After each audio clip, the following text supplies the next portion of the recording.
Hey everyone, Jonathan with Iron Forge Consulting Group. I want to come to you guys with a tactical tip today. As you see, I've got a Glock 19 MOS, and you can kind of see the rear sight that is blacked out as they come from the factory.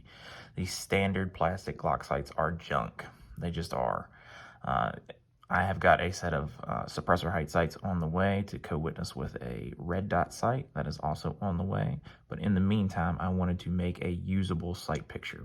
So what I have done is taken a Sharpie and marked out all the stuff. So you can see the rear sight has been blacked out. You can see the front sight has been blacked out. This makes for a way more usable sight picture.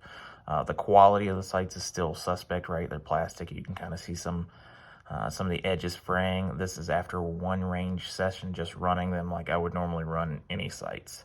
But it made them immensely more usable.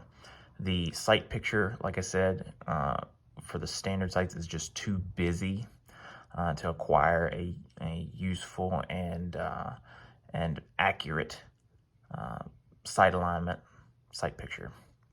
Anyway, this has been a tactical tip.